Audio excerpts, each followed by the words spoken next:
Good afternoon, ladies and gentlemen. We're back here with the second half of this casual discussion of Hainan history. My guest once again is Professor Jeremy Murray from Cal State University San Bernardino, where he teaches Chinese history. Jeremy's one of the local sinologists here in SoCal, and I'm lucky I was able to trick him into coming onto the CHP to discuss this topic that he knows a thing or two about. Last time we got as far as the Ming Dynasty in the late 16th century. We close with a discussion of the Jesuits. This time I'd like to focus on the Qing, Republican, and PRC eras. Let's continue on with the Qing takeover of Hainan. They will push the borders of the Chinese Empire out to its greatest extent. When they came down to Hainan, was the welcome mat rolled out, or did they face resistance from the Li and others? There was a lot of resistance, and we talked a little bit about this earlier, about the attempt to develop Hainan into a kind of breadbasket. If you look at Hainan over this long period of time, one of the most common things you see is external designs on the island to develop it. And you keep hearing this sort of language of untapped potential. And it's a very colonial kind of a language. It's hard to avoid that word, that it's really a kind of extractive approach to the island. And I think it's only natural that that is not going to be especially popular, especially when it's observed that this is not as much of a kind of here to stay kind of development as it is a very, very hasty sort of extractive approach. And you see this especially because so much of what is sought after are these luxury goods, things like pearls, jade, incense, and some, highly sought after agricultural goods and precious metals and that kind of thing. And so there's a lot of resistance. Some of the Li, to use that language, some of the Li assimilate into the coastal Han communities and trade with them. Some of the Han, for their part, move into Li communities. And so we do see fluidity in there. But definitely in terms of the way the government is framing it, this is a period of the Ming, and then especially in the Qing dynasty, we see a lot of attempts to completely suppress any kind of Li resistance to mainland Chinese rule. And this goes on for centuries, really, into the 20th century, well into the 20th century, so that, as we'll note later, by some accounts, the Hainan communists actually become one of those groups that actually align themselves with the Li as much as the Li align themselves with the communist guerrillas there, making common cause and learning the geography of the interior of the island. But there's these Li suppression campaigns are the way that we learn about the Li. A scholar of this, Anne Sette, Csete, has published some great work on the Qing attempts to bring Hainan into the map, or to have Hainan enter the map and bring it into the civilized realm. There are obviously a lot of issues with this, a lot of resistance to this. And this comes during the Qing dynasty especially. We'll talk more about the Hainan diaspora later on, but when was it that they began to set sail for all ports south and west of Hainan? When did they start migrating en masse? I believe later than the Teochews, Hokkien, Hakkas, and Cantonese, right? One thing I will note is that in this period, there are major waves of immigration to Hainan, movements, and from those two regions you just mentioned, from Guangdong and from Fujian. So we see movement of mainlanders to Hainan, especially in the Qing dynasty, out to Hainan. And then in terms of those diaspora communities, and again, I think this is something that you can set me straight on a little bit, but they are among the later arrivals. Is that right? And so they're seen in a way as somewhat inferior to those other mainland immigrants who arrived first in these communities, whether it's Southeast Asia or farther afield. Right. They were the last ones to arrive in significant numbers, at least in Malaysia and Singapore. And consequently, when they began to settle, the best trades, businesses, and jobs were all taken by those who had come from Guangdong and Fujian. And these earliest arrivals, these pioneers, once they got settled and got the lay of the land, they sent for their relatives and fellow villagers, and before long, as I mentioned, they began to dominate certain professions. And this left the late arriving Hainanese with the jobs that were, sort of looked down upon by others, mainly in the service trade, as houseboys, cooks, and servants working for the British colonials, the Peranakan, and upper-class Chinese. I mean, this wasn't true in every case. Plenty of Hainanese joined the Hakkas working in the mines and on the plantations. But they had this stigma and were sort of looked down upon and not given the respect they were due. So these first Hainanese immigrants, where were they coming from? What part of Hainan? Most of them were coming from the east coast of Hainan. And so just like mainland China, you see a lot of these overseas communities coming from relatively small, almost sort of village regions where you can pinpoint the location of a lot of these people. And in Hainan, the region is especially Wenchang. Wenchang is a northeastern region, northeastern city, or a large town at that time, becomes a city by today. And it's from Wenchang that you see a lot of the emigration of Hainanese off the island. Yeah, Wenchang, Qionghai, Wanning, these places that were geographically all next door to each other. That was sort of like the sweet spot on the northeast coast. Which Hainanese do we remember most? Who came from there, besides Hai Rui, of course? The biggest one I'll note is Charlie Song. Goes by a number of names, but Charlie Song becomes connected with some foreign missionaries, makes its way across the United States as a young man, learns very good English, and goes into a number of trades, a number of sort of import-export ventures, Bible sales among them, and makes an enormous fortune. And by some accounts, again, and Seagrave and others sort of drive this home, becomes a kind of Joe Kennedy within modern Chinese history. And I've heard this, and I don't know if I've heard on your show that this sort of parallel drawn before. Today, interestingly, when you go to Hainan, you will go to the ancestral home or the family home of Charlie Song near to Wenchang, and you'll see it celebrated as the Guxiang, the ancestral home of Song Qingling. Yes, of course, Song Qingling, the one who loved China, as opposed to her sisters, who loved money and power. Who else was there? Not that many that are as noteworthy as others from amongst the Hakkas, Hokkien, Cantonese, and Teochews. I think actually this is again something that you know a little bit more about in terms of financiers and businessmen who make their way, sometimes from relatively humble roots in Hainan. Well, the one I'll always remember was Nyam Tong Bun. That was Yen Chong Wen in Mandarin. I'll never forget, on my first trip to Singapore in 1986, I stayed at the Raffles. This was before it was closed down in 1989 for that major facelift that took a couple of years. I couldn't resist moseying into the long bar there to mingle with the spirits of Rudyard Kipling, Somerset Maugham, Noel Coward, and Ernest Hemingway. And as I enjoyed my Singapore sling, I noticed printed on the coaster that the drink had been invented by the barman there, Nyan Tong Bun, in 1915, but there was no mention that he was a Hainanese immigrant or came from Hainanese immigrants. And I think there's a number of other prominent Hainanese businessmen who make their way, especially throughout Southeast Asia, where there's such fluidity in this earlier period, prior to the late 19th century with the Japanese conquest, and then also, of course, in the 20th century. I think there are a lot of other prominent Hainanese individuals who do indeed make their mark in Southeast Asia, places like Indonesia, and especially around the region.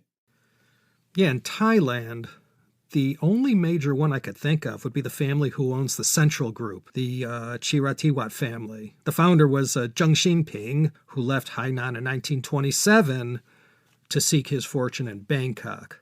You know, I'm sure there are many others, but certainly not as many as we remember from the other four linguistic groups from China. Let's move on to the fall of the Qing and get into more modern times. What was in store for Hainan after the fall of the Qing in 1911?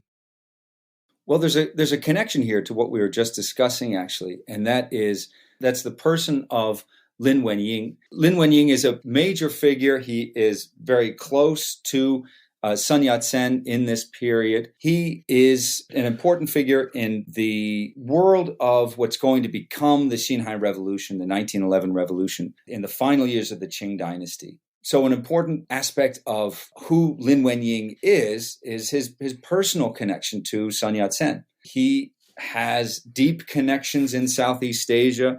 There are roads named after him in Thailand, and he's a major revolutionary figure. He's an early revolutionary who cuts his queue, spends most of his time abroad, particularly in Southeast Asia. Like Sun Yat-sen, a really big part of what he does is raise funds and raise awareness about the anti-Manchu movements that are going to build into a number of the attempted revolutions, what were at first little more than really pretty hopeless, quixotic efforts by a handful of revolutionaries in the very late 1800s into the early 1900s, attempts to spark off a revolution. And as we know now, that's going to also require lots of infiltration of the Chinese Revolutionary Army. It's going to require a lot of late Qing gentry to be sort of brought around into this idea of anti-Manchu revolution. But even before those days, before the revolutionary ideas had so crept into the new army, the new military, you had figures like Lin Wen Ying of Hainan traveling around places like Southeast Asia with Sun Yat-sen. Sometimes the two of them were actually together. And Lin Wen Ying was the figure who sort of knew his way around in Southeast Asia sometimes and was guiding Sun Yat-sen through the region on these fundraising trips and also sort of speaking tours to raise money among these small revolutionary groups. What about the Warlord Era? When I did that 10-part series, I don't recall mentioning much of anything about what was happening in Hainan between 1916 to 1930. The big one we know about is Long Jiguang, and it's him who's going to be responsible actually for the execution of Lin Wen Ying. So we see a kind of parallel here in miniature, which is a tendency that's often tempting because that sort of fits the national narrative, that model that Hainan is a kind of miniature of everything that's going on in the mainland. So I tried to resist that. But indeed, in the case of Long Jiguang, we're going to see this figure. He's connected especially to the northern warlords, especially to Yuan Shikai and later to Duan Qirui. And he's going to, in this immediate period after the 1911-1912 transitional period, he's going to carry over, like Yuan Shikai, as a former Qing official who then, simply changes the flag and becomes a strongman under the new Republic of China. And so this sort of a bit of a meet the new boss kind of a situation in Hainan. And actually even more brutal because we see a relatively effective new army. The new Revolutionary Army is more effective in these early teen years. There are connections here with things like May 4th, 1919, where there are some Hainanese among those groups that are protesting in Beijing, protesting the signing of the Treaty of Versailles in 1919. And then again, a few years later, in the May 30th movement of 1925, again, we're going to see strong connections there with Hainan. Of course, May 4th is mainly way up in Beijing in 1919. And then in 1925, May 30th is in Shanghai. And you see that there is participation there among Hainan leadership. Most notably, a guy that I studied a lot named Feng Baiju, who's going to become the leading figure within the Hainanese communist movement. Okay, so while we're on the subject of May 30th, 1925, the CCP is barely 4 years old at this time. Was Hainan already on the leadership's radar? Did they send any cadres down to Hainan to start organizing? Can you talk about the earliest CCP history down in Hainan? Yeah, there are a few figures who are the most prominent ones in the early communist history of Hainan. The one, Feng Baiju, is the central figure of Hainan's communist history, and he is present at May 30th. He's there in 1925, and he's going to come back and be one of the most prominent leaders, and he is a native son of Hainan. But there also are a number of figures who are sent from the mainland communist headquarters to Hainan, and this happens through the late 20s. Like Feng, some of them are native Hainanese who then come back to Hainan, but there are a few others who are definitely outsiders. And most prominent among these is a party luminary, in some accounts, with quite a lineage actually as well, and that's Li Shuoxun. Li Shuoxun arrives on Hainan in July of 1931. So this is a few years after the outbreak of the Civil War. And he's within 2 months captured by the nationalist authorities and executed. And this is a subject of great controversy because it gets to the core of the relationship between the Hainan communist movement and the mainland communist movement. And it also connects to issues related to the anti-localism campaigns that are going to take place in the 1950s that have to do with how much Hainan is on the same page as the mainland in terms of the communist revolution. And so when Li Shuoxun arrives on Hainan and is promptly captured and executed, there are concerns there that he's been betrayed by someone within the communist movement. And the question then becomes, is this deliberate?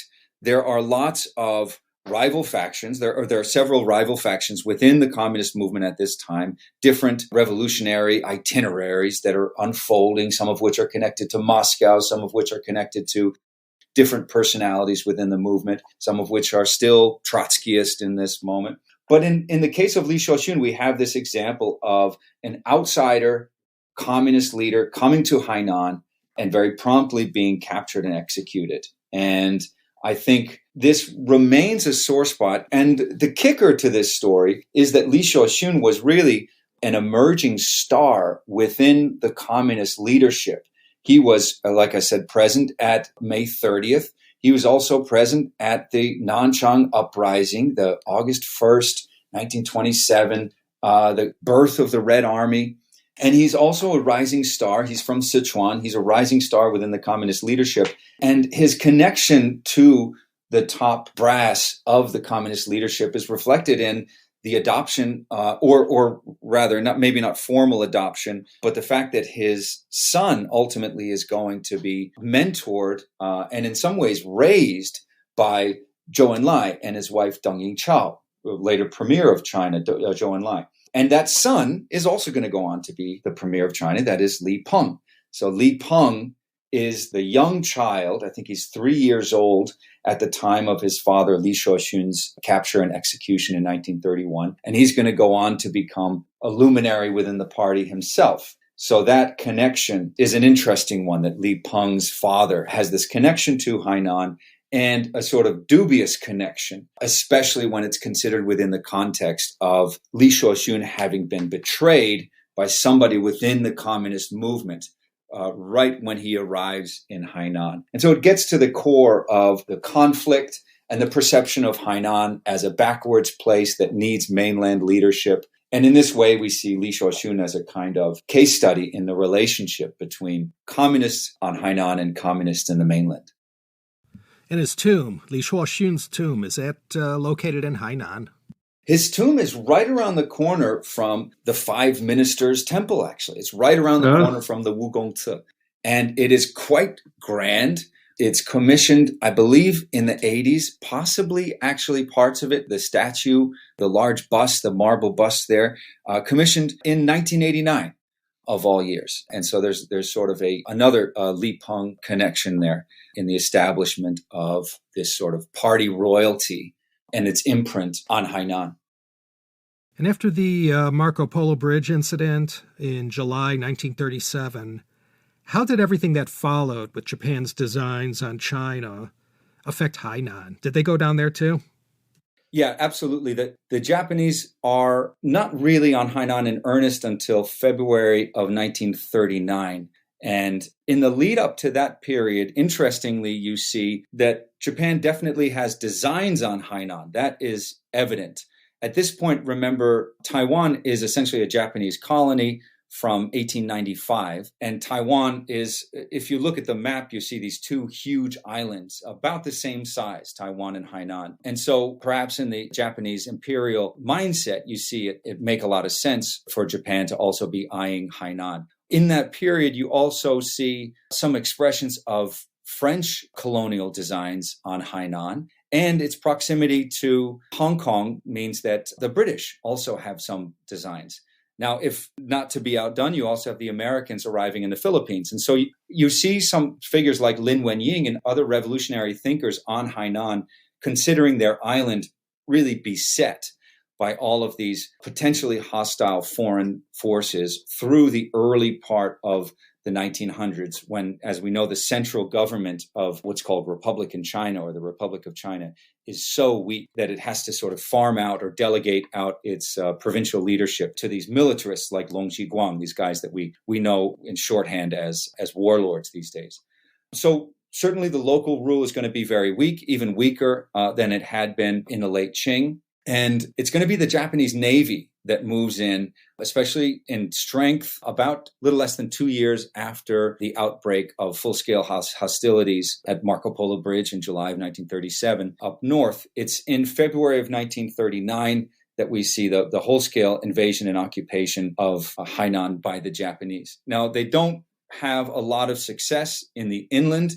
This is because it perhaps is not an extremely high priority. What they are able to do is set up iron mines. And so again, we see this sort of extractive approach to Hainan. This is really the story that we keep coming back to, this idea of Hainan as a very rich, a very fertile place from which so much can be extracted. And we see this through the parade of Chinese dynasties and now again with the Japanese occupation. That's going to last from 39 until 45. And in that period, the nationalist forces are going to retreat from the coast of the island because the Japanese occupy the coast. They use it as a naval base, especially in the south in Yulin near Sanya. And of course, they also use it as a launch pad into Southeast Asia and into southern China. And of course, for its strategic importance that we're learning so much about in the last 5, 10, 15 years.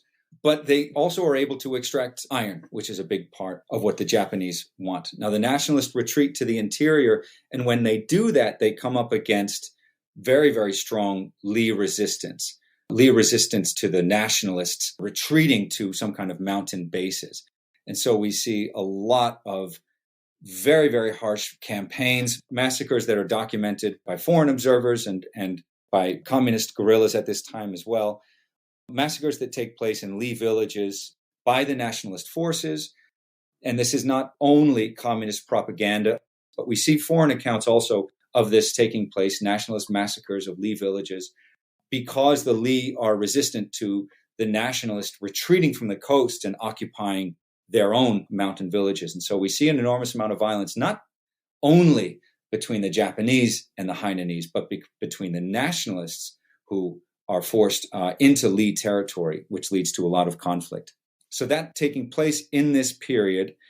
And while all of this is taking place, of course, you have the beginnings of the Hainanese communist movement. And then how about during the Civil War years, 1945 to 1949? What was happening down in Hainan? Was that a nice, easy, and clean and peaceful takeover by the communists down there?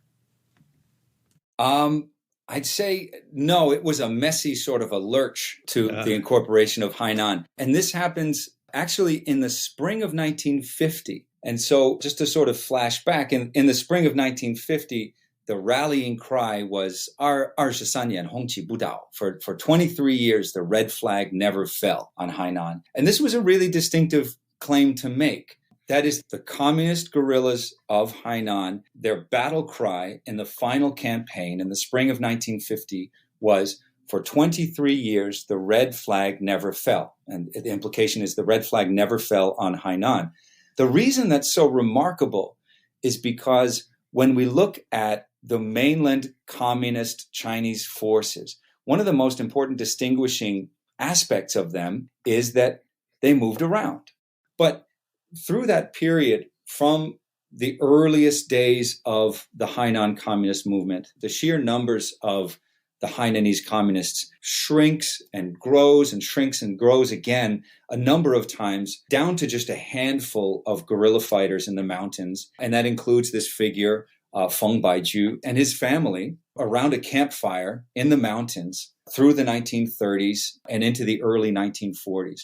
And then one of the most important incidents there is going to be the Baisha uprising of the Li, and then their connection between two figures, Feng Baiju among the communists, and then Wang Guoxing as one of the main leaders of the Li people. And the two of them make an alliance and bring their two separate groups together in 1943, sort of moving toward it in 1942.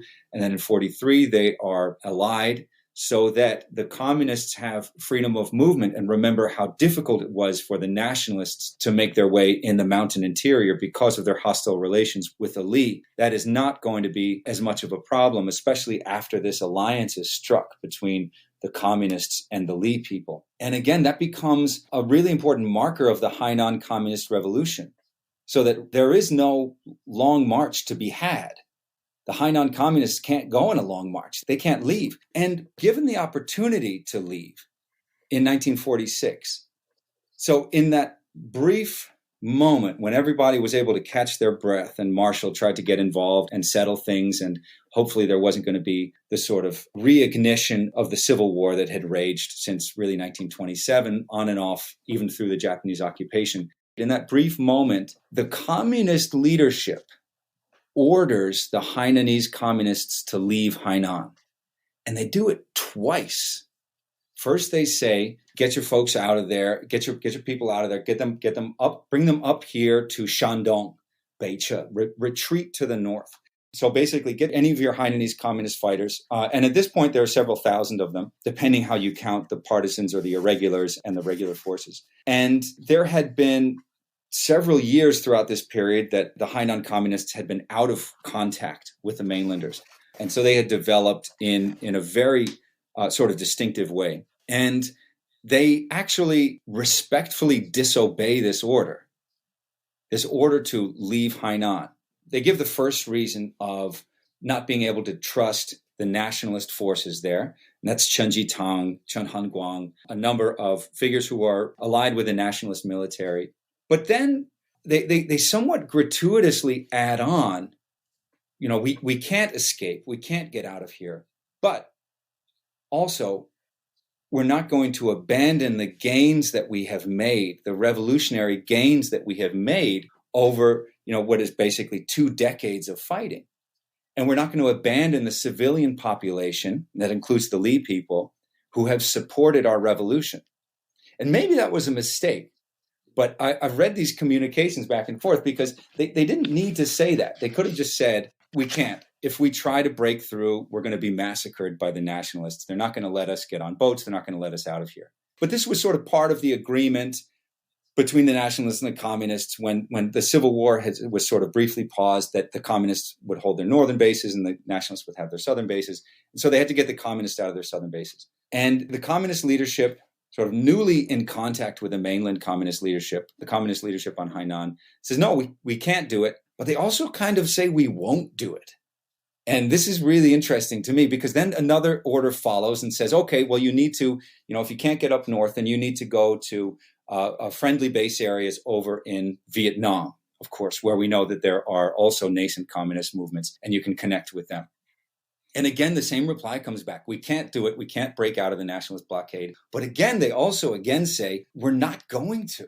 These two orders make for a very, very interesting dynamic because the Hainanese communist leadership want to be saying, we are part of this revolution.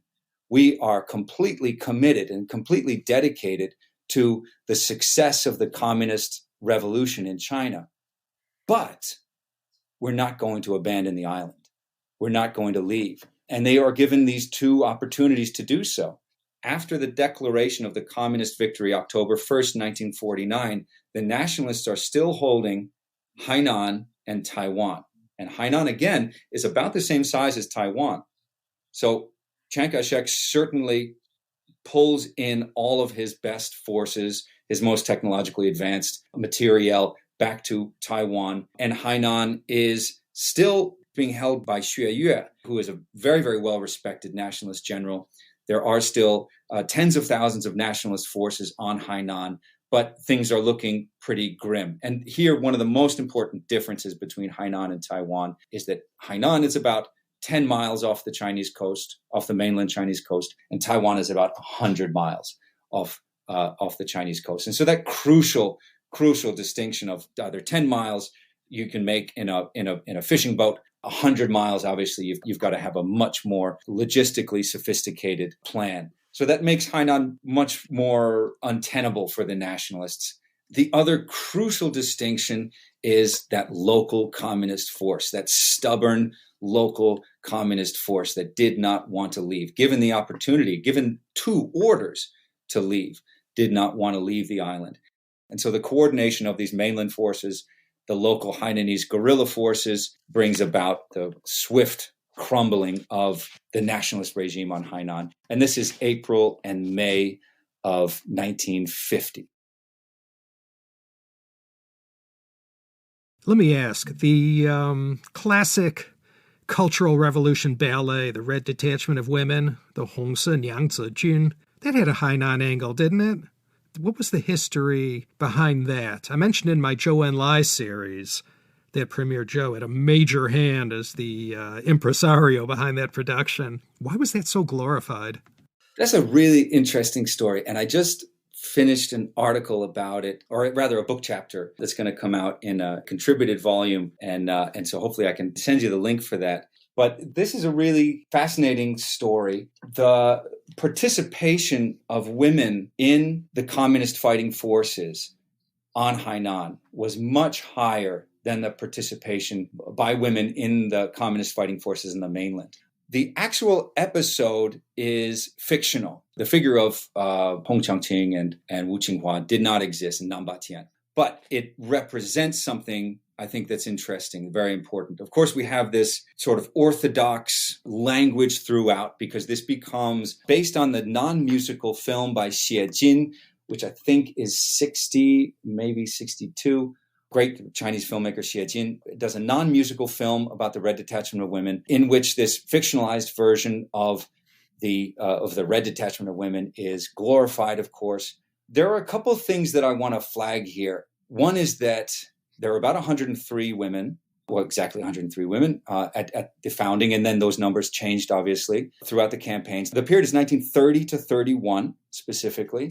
The decision by Feng Baijiu as the leader of the communist movement on Hainan is to establish a unit of women fighters who are going to engage in combat, but who are also going to engage in espionage across the island, so that this unit is established because of the high representation of women among the communist fighters. As spectacular and as wonderful as this ballet is, it's amazing to behold. It's a great work of acrobatics and of music. There's this unfortunate element to it, which is the addition of this figure, Hong Changqing, who is completely fictional. He's added as a kind of conscious or subconscious disciplining force that reinforces cultural traditions of patriarchy, but also reasserts mainland control over the Hainan communist movement. So I think that's a fascinating aspect of it. It is definitely worth watching and encountering this really fascinating piece of culture. Wasn't that the ballet that Nixon and his wife Pat got dragged to by Jiang Qing to go see during the Shanghai portion of the 1972 week that changed the world? Absolutely. And then, of course, there was an opera based on it. And by some accounts, I think Pat Nixon, the actor playing Wu Qinghua, was so convincing in the way that she was crying out while she was being beaten by the landlord, the vicious landlord with his big eyebrows, and she was so convincing that by some accounts, Pat Nixon actually jumped up and ran onto stage to help her resist the great landlord. So I guess Pat Nixon was ready to make revolution. Gee, I never heard that. Was that how it was reported in the People's Daily? It's a good question. I think it is in the John Adams opera. I think that it actually happens in the opera. And so so we have sort of a drama within a drama within a drama. Just as, Hong Changqing has eclipsed our memory of the leadership of the unit, so too, Pat Nixon kind of eclipsed our memory of the opera itself, or of the ballet. For most of PRC history, Hainan was sort of this stepchild of Guangdong province. When did Hainan start to come into its own as an administrative region and later on as a province and special economic zone as well? Like a lot of other regions, the reform and opening period and the connection to the outside world, the special economic zones set up or sort of modeled by the father of the current leader of China. Xi Jinping's father, Xi Zhongxun, was so essential in setting up these special economic zones through the 1980s. Hainan is part of that project. We see the beginning of a lot of investment efforts in Hainan, not only from mainland China, but also from foreign interests in Hainan. That includes natural resources, that includes mining and that kind of thing. And through the 1980s, we see the beginnings of the development of Hainan as an administrative region. And then also we see this sort of launching of Hainan as a special economic zone, heading toward, of course, 1988 and the establishment of Hainan as a province. Yeah, I recall, and I was living out in Hong Kong at the time, that there was this heavy-duty corruption scandal that happened down in Hainan, truly epic in scale, that really ground things to a halt for a while. That's absolutely right. This had to do with selling or reselling of subsidized goods that included cars. And so there was this enormous corruption campaign where company vehicles or government vehicles are being resold on the black market after having been given or requisitioned by the government, being imported. And because of the sort of thumb on the scale economics here, you see a lot of opportunity for corruption, an enormous amount of opportunity for corruption. That was the sort of faltering start of a lot of this early development on Hainan. And Hainan was in the news on April 1st, 2001, with the so-called Hainan Incident. That was a U.S. Navy EP-3E Ares II spy plane that collided with a PLA Navy J-8 interceptor fighter. What about that dust-up? Yeah, that was, again, another one of those things, really huge in the news. One of the rare moments, again, where Hainan is spotlighted. And again, for somewhat dubious reasons. We see these American spy planes, these sort of lumbering craft, EP-3 craft. Yeah, it was April Fool's Day, 2001. The American spy plane is forced to land on Hainan after a midair collision. Both sides blame each other for the collision. Chinese pilot died, and in the aftermath, and the American craft landed on Hainan and was detained. And the aircraft was dismantled. They were held for, I'm not sure how long it was. It was about 10 days. But they were... It felt like 10 years. I remember it was a nail biter. It felt like a long detention, and then they were released, and the issue diffused. Well, 5 months later, this potentially explosive incident got swept aside with the 9/11 attacks in New York and the paradigm shift that caused in all sorts of ways. Well, what is there to say? Hainan sure has come a long way from the times of the banishment of the Five Lords and Su Shi.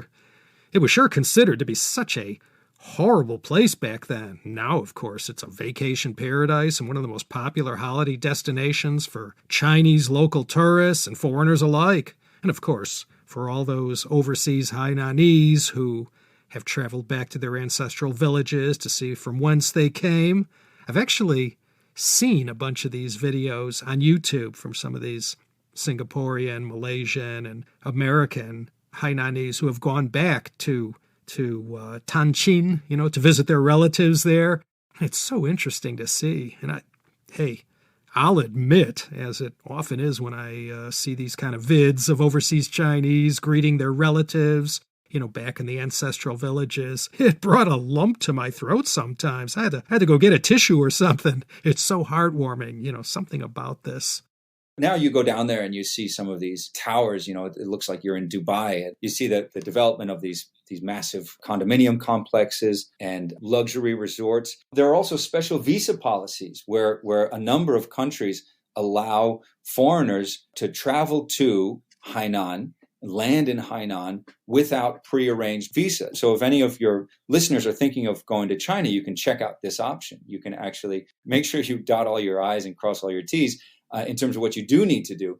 But there are efforts by the Chinese government to bring tourism to Hainan specifically. And there are exceptional visa policies just for visiting Hainan Island. Anything you want, you can find it these days in Hainan.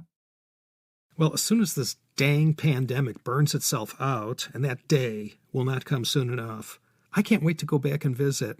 In all my years of China travel, that week in Sanya, although it was more of a hanging out on the beach thing than a sightseeing trip, I just had such a fantastic time there. Well, we can't have this discussion about Hainan without mentioning some of the cultural icons or symbols of the province. And what greater cultural symbol is there than the Hainanese chicken rice, Hainan Ji Fan, or Wenchang Ji Fan, since this most famous of dishes originated in the city of Wenchang. There's a whole bunch of joints in and around LA where you can get this dish. And among people not familiar with China, but with Chinese cuisine, I dare say the Hainanese chicken and rice might be more famous than the province of Hainan itself. My whole family just loves that dish. It's a real Montgomery family favorite, I'll say. What Hainanese food did you sample when you were there? Yeah, absolutely fantastic food there. I happen to be a vegetarian, so I did not get in with the Hainan chicken rice, but that is the ultimate Hainan dish, and with I think Wenchang origins. And you can find it in Hainan, but also in lots of overseas communities, and you see variations of it throughout Southeast Asia, Indonesia. But that is the most iconic dish of Hainan, I think, the Hainan chicken rice. Hainanese coffee is also a big one. Have you tried the Hainanese coffee? Hainanese coffee. You know, I regret to say I never had it. I had coffee whilst in Sanya, and while it was nothing that anyone would recognize here, I don't think it was the authentic Hainanese kopi. My wife, who was born in Saigon, as it was called when she lived there, she introduced me to cafe soda, which I enjoy quite often. Sounds somewhat a little bit similar to Hainanese coffee. But regarding Hainanese coffee or kopi, as I mentioned, the great cooks and restaurateurs of Malaysia and Singapore were the Hainanese. So many of them parlayed their experiences working in the homes of these upper crust families into opening restaurants. And also what's another cultural symbol of Singapore and Malaysia and elsewhere, I'm sure, of these coffee houses or kopitiams, that's cafe tien, that serve up the famous Hainanese coffee and other snacks and morning delights.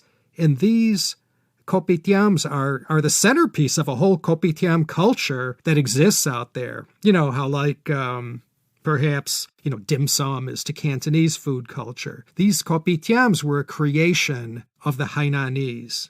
And it was the Hainanese immigrants who brought rubber and coffee growing from Malaysia to Hainan and jump-started that whole industry.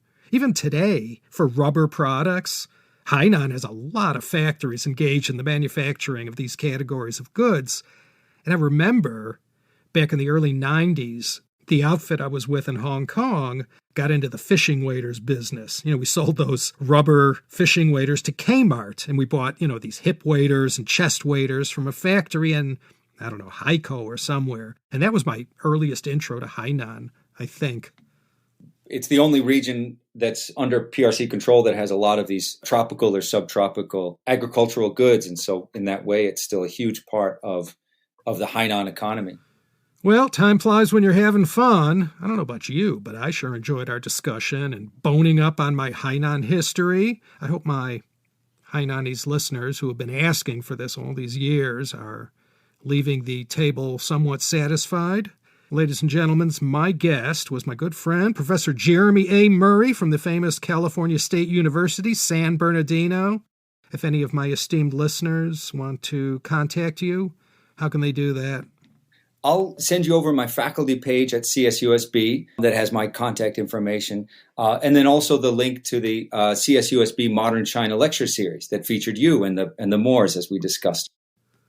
Yeah, that was a fun little online get-together. Nothing like Lee and Rob Moore of the Chinese Literature Podcast. Those two are a regular riot. I'll have links to that little jam session we had that you moderated. Everything will be found in the show notes if you're interested to go check that out. I just want to thank you, Laszlo. This has been an absolute delight, a longtime listener, and it's really an honor, really a delight to join you. And also your many listeners, some of whom are of Hainanese descent. I hope that I did justice at least to beginning to explore this topic. There's so much to get into. There's so much history here. I can give you some links. I know you're already going to share a bunch of links for your listeners to learn more. So I hope I did justice to just getting started on the subject. And thank you so much for the opportunity to talk with you today.